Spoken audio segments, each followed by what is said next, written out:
Hi guys, and welcome to the 6th video in the How to Write an Analytical Essay series.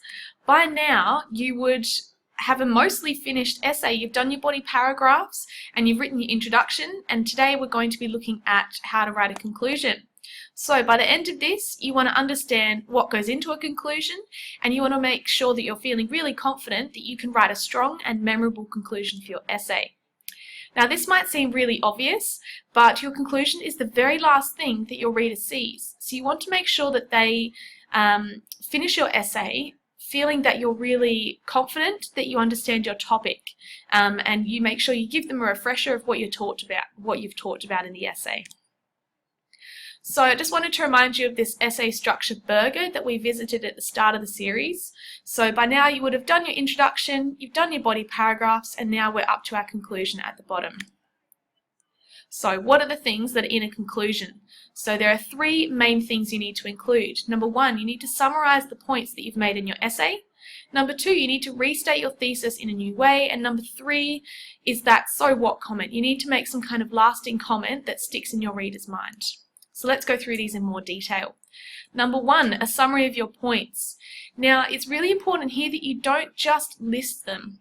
That might be your first step in your first draft, just to get it down, but try and say it in a new way, and say to your reader what you think the techniques do when they're put together.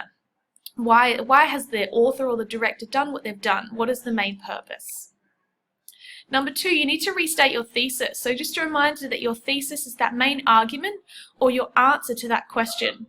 And you brought that up in your introduction, so it's important not to repeat it in the exact same way that you did in your introduction.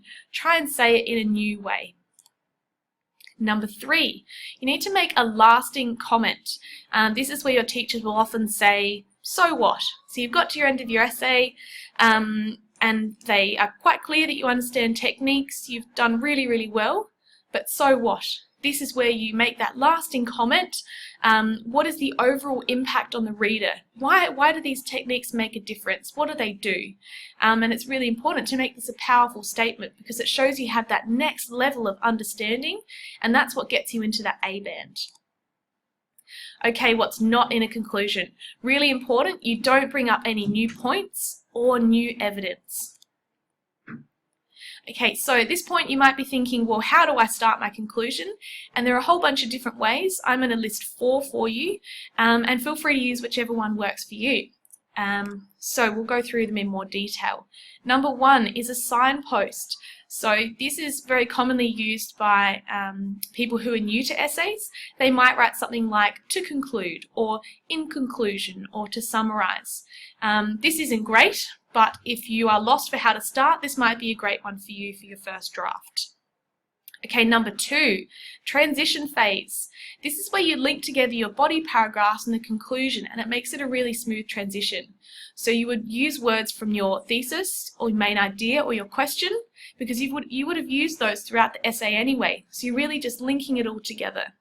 So I've got an example here, and it's the same essay question that we've revisited throughout this series. And I could start that conclusion with, although her diary is known for its coming-of-age experiences, Anne's fear dominates the screen. So you can see here I've pulled pieces of what I've already talked about, and I've got that main idea, which is Anne's fear, and I've linked it all together. Number 3, you can also start your conclusion by making a comment about your main idea. So for that example question that we've revisited, that's Anne's fear. Make sure that this isn't your thesis, because that's not what we're doing quite yet. This is just our first sentence.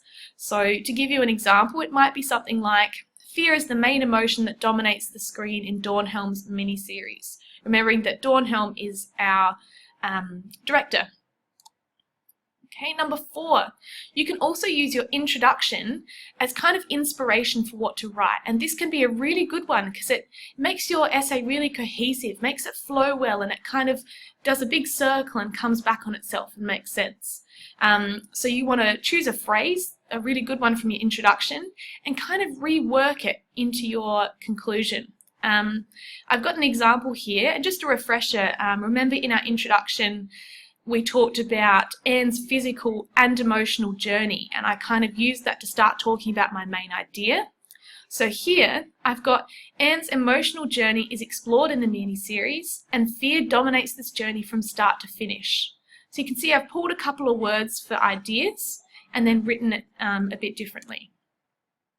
So those are the four main ones I'm going to cover, but how you start your conclusion will be completely different for each essay and each person really, because you each have your own unique writing style and some are going to come more naturally than others.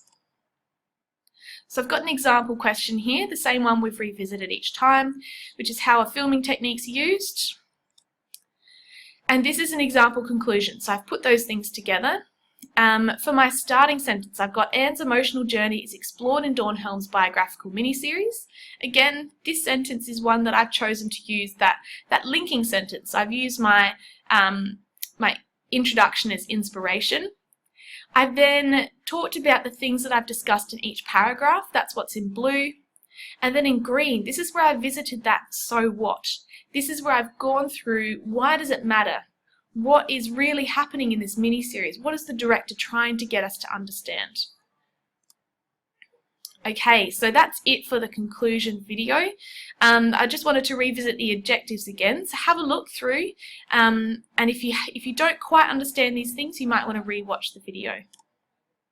And I will see you next time for how to incorporate quotations into your essay. See you later.